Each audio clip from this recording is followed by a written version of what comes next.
yang cerdas, cermat ya, adil ya, memikirkan masyarakat gitu, supaya masyarakat Indonesia ini tentram, aman gitu, adil semuanya gitu ya.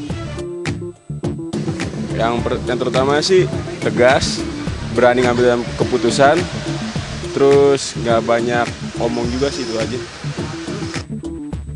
Yang bisa mengontrol baik di dalam negeri maupun di luar negeri, karena selain perkembangan di dalam negeri harus juga membangun hubungan terhadap luar negeri untuk meningkatkan kinerja yang ada di Indonesia itu sendiri.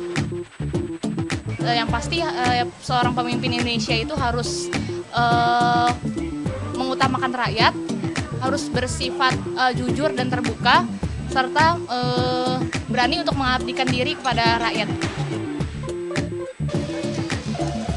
Yang bersih ya pastinya, terus yang nggak janji-janji doang, pastinya juga nututin semua kemauan rakyat lah. Nggak janji-janji doang, janji jual harapan. Baik, pemirsa, saya juga akan memperkenalkan Ibu Tri Mumpuni ini ternyata juga adalah calon presiden alternatif versi riset seorang pengamat komunikasi politik Hamdi Muluk. Betul ya Bu ya? Nah, saya akan, tadi salah satu warga yang kami tanyakan, oke, bahas korupsi dan banyak hal. Salah satu soal hubungan dengan negara tetangga atau hubungan luar negeri. Saya mau tanya Pak Marzuki dulu, tadi saya udah tanya Pak Mahfud duluan. Kemarin itu kan heboh nih Pak, kasus penyadapan. Kalau Bapak jadi presiden, apa yang bakal Bapak lakukan?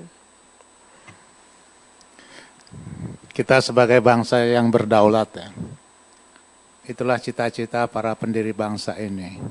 Kita harus bangga dengan Indonesia dan kita tidak perlu takut dengan siapapun. Kalau ada orang yang mempermalukan kita, melakukan tindakan-tindakan yang tidak etis, yang tidak pantas, tidak patut, harusnya kita punya sikap yang jelas. Sikap yang jelas kayak apa Pak?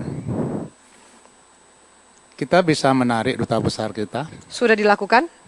Dan kita bisa memberikan ultimatum, kalau tidak minta maaf dan tidak berjanji untuk tidak melakukannya lagi. Kalau tidak ada janji demikian, maka bila perlu kita tidak pernah berhubungan lagi. Gitu, memutus hubungan diplomatik? Ya, tidak ada masalah. Kita bisa berdiri sendiri kok. 240 juta lebih rakyat Indonesia. Ini pasar yang besar, bukan beban yang besar. Rakyat ini merupakan potensi, bukan beban. Kalau kita mampu manfaatkan rakyat ini, betul-betul membangun negeri ini. Saya kira harusnya kita mampu. Oke, Ibu Tri Mumpuni, Anda disebut juga sebagai calon presiden alternatif. Menurut Anda, sikap seperti apa yang harus dilakukan seorang pemimpin bangsa Indonesia ketika terjadi kasus yang kemarin, penyadapan? Saya melihat bahwa bangsa kita ini harus kembali menjadi bangsa yang berkarakter dan berdaulat. Artinya apa? Ya sudah, pertama hubungan diplomatik harus diputuskan. Dan kita harus yakin bahwa segala potensi resources yang dimiliki oleh Republik Indonesia ini mampu untuk menjadikan bangsa Indonesia itu bangsa yang berdaulat. Asal kita punya pemimpin satunya kata dan laku. Kenapa Indonesia porak-poranda? Karena apa yang diomongkan dengan pemimpin tidak sama dengan apa yang dilakukan. Yang kedua, pemimpin harus berani. Ini saya yakin mudah-mudahan Pak Mahfud mampu ya. Dia hanya boleh kenyang kalau rakyatnya sudah makan. Apakah kita punya contoh seperti itu? Tidak ada Pak ya. Dan pemimpin Mbak, selangkah masuk ke surga, itu janji yang di atas. Artinya kalau dia adil. Sejauh mana kita bisa mendapatkan itu. Dan yang terakhir, menjadi keteladanan, memberikan keteladanan buat rakyatnya. Yaitu hidup sederhana. Kalau rakyatnya pun belum mampu bersepatu ke sekolah, sangat memalukan pemimpin memakai sepatu Belly atau bermerek yang lainnya. Itu penting. Baik, Pak Mahfud, kasus yang sama, pertanyaan yang sama, apa yang Anda lakukan ketika kasus penyadapan terjadi? Ya, saya setuju itu soalnya soal kedaulatan kita saja sebenarnya yang lemah. Sebab begini, apa yang dikatakan oleh Pak Marzuki bahwa kita harus begini, harus tegas itu semua pemimpin mengatakan begitu. Pak SBY juga dulu sebelum presiden mengatakan begitu. Terhadap luar negeri harus tegas. Sesudah jadi presiden, Malaysia menangkap 4 orang kita lalu damai gitu kan. kita mau nangkap orang Malaysia, malah yang nangkap, yang ditangkap dibawa ke Malaysia, kita diam. Saudi Arabia begitu. Karena apa? Karena kita kedaulatan politik, kedaulatan ekonomi juga. Saya kira sekarang jadi problem besar. Saya kira kalau menyelesaikan diurai dari sana dulu, sehingga seorang presiden siapapun, kalau di sini sudah beres, nanti dia bisa bersikap begitu. Kalau tidak, tersandra dia, nggak bisa melakukan apa-apa. Bagaimana dengan pertimbangan kerjasama dan hubungan yang sudah lama terjalin? Itu justru menjadi alat untuk menekan. Masa sih nggak masuk akal, kita sudah berapa kali Australia itu menyadap kita. Dulu Yos Sudarso itu tenggelam di laut, Presiden Australia juga. Sekarang juga seperti ini, tapi kita tidak berani berbuat apa-apa terhadap Australia. Karena apa? Karena ada sesuatu yang lain di luar itu yang harus dibenahi. Kedaulatan kita di bidang ekonomi, di bidang politik, hubungan diplomatik kita, komitmen-komitmen dengan luar negeri. Saya kira itu yang harus diurai dengan jelas oleh seseorang yang mau memimpin Indonesia ini. Oke, Mas Aldi, silakan.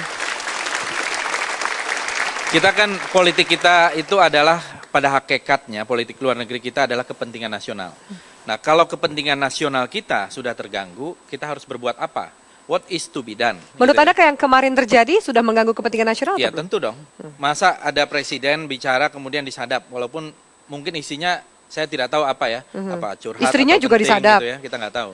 Nah, tetapi kalau kita melihat bahwa itu ada disadap, harusnya kita berpikir, kenapa ini kan ibarat badan, kalau kita lemah pasti virus-virus pada menyerang. Ya. Jadi kita lemah duluan nih. Badan kita harus kita perkuat. Kemudian kita juga harus jangan cengeng, kita harus ofensif. Ya, ofensif diplomasi itu sangat diperlukan. Ya, termasuk ya kalau satu hari saya bercita-cita atau bukan bercita-cita, berharap gitu ya. Indonesia itu Obama merasa curhat dia, kenapa kok Indonesia menyadap saya gitu ya. Atau Australia menyadap Australia disadap Indonesia gitu ya. Itu yang kita harapkan. Jadi kita harus ofensif gitu. Jangan kita defensif. Nah ini menurut saya ofensif diplomasi sangat penting untuk menjaga kepentingan nasional kita. Oke, Bang Zul, bagaimana menurut Anda? Menjaga hubungan dengan negara tetangga, membela kedaulatan nasional. Saya kira pendekatannya harus sistemik memang. Sehingga jangan sampai satu keputusan itu terisolasi dari keputusan dan kebijakan yang lain. Jadi saya setuju kalau kita identifikasi underlying structure-nya seperti Pak Mahfud katakan, kita tidak punya keberanian untuk mensikapi satu isu tertentu karena kita sudah dibelenggu tangannya pada isu yang lain. Jadi menurut saya kedaulatan politik, kedaulatan pangan, kedaulatan energi dan kedaulatan dignity kita sebagai bangsa itu harus diselesaikan. Mungkin itu karena juga karakter pemimpin yang lebih menyukai soft diplomacy daripada hard diplomacy. Enggak lah, itu kan basa-basinya saja. Biasanya yang paling kental itu karena tangan kita selama ini di bawah. Nah oleh karena itu menurut saya kalau kita tidak daulat di bidang pertahanan misalnya, di bidang ekonomi, maka susah kita untuk bebas mengomentari apa yang dilakukan negara lain pada kita.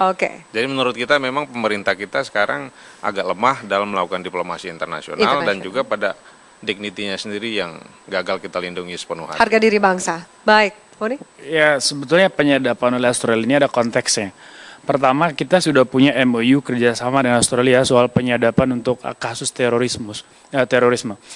Nah, artinya bahwa sudah ada pintu masuk. Bahwa dalam proses itu ada ekses yang negatif, bagaimana Australia kemudian sampai menyadap presiden, istrinya, dan sebagainya. Saya kira ada motivasi yang baik. Coba perhatikan pernyataan diplomat Australia. Mereka ingin mendorong penegakan hukum, terutama korupsi di Indonesia mau diberantas. Cuman saya menyalahkan caranya.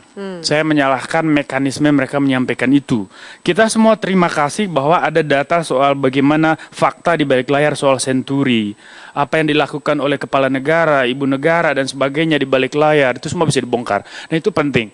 Nah kalau misalnya Australia punya niat baik mendukung penegakan hukum, mestinya diserahkan ke KPK secara diam-diam, itu luar biasa baik.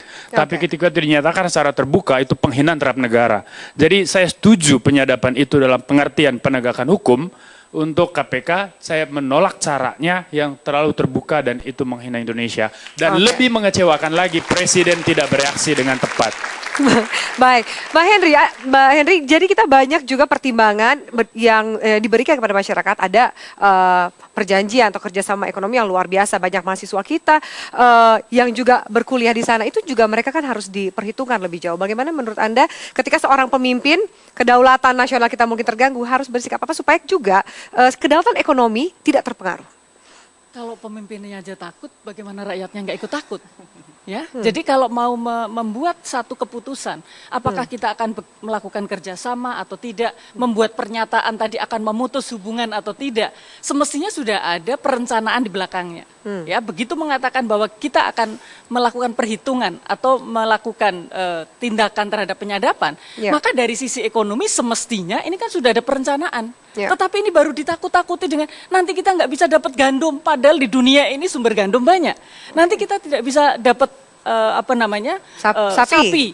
Di dunia ini banyak sekali yang perlu dirubah kan kebijakan kita. Gitu. Nah jadi rasa itu untuk membuat ketenangan bahwa kita mampu itu tidak ditularkan. Jadi semestinya kan yang penting adalah pernyataan itu. Tapi ini justru untuk menciptakan ketakutan bahwa kita kalau tidak punya hubungan yang baik kita akhirnya kalau dari dampak bagi ekonomi, secara positif benefitnya nggak ada, ketegasan tadi, tetapi ruginya sudah banyak. Ruginya sudah bisa terlihat seperti itu. Betul, karena tahu bahwa kita ternyata lemah di situ. Oke, baik. Sekarang kita